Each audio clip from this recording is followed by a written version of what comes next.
Today, I'm going to show you how customers can make availability requests. Once you've landed on our website, you'll need to enter your details into the quote generator and make a booking as normal. If you are stuck, please follow our video on how to make a booking from our homepage, linked in the description.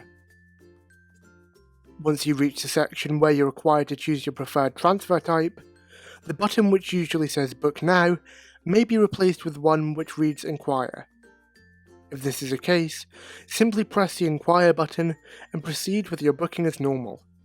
Note that the prices shown here will be an estimate.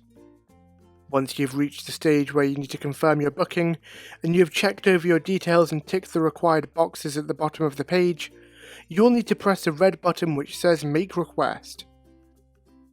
Your availability request has now been made, and we are searching for availability with our suppliers. Once your request has been made, you will receive a confirmation of the request to your inbox.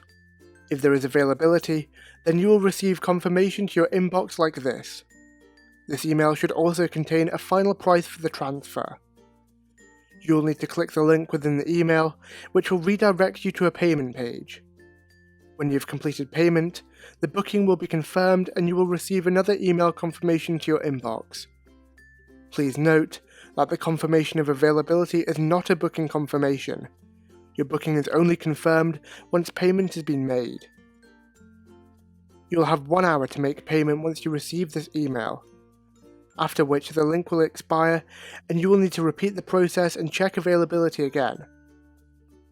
If we do not have availability for the requested transfer, a member of our team will be in touch to inform you of that. However, we will always do our best to offer an alternate transfer type or slightly different timings.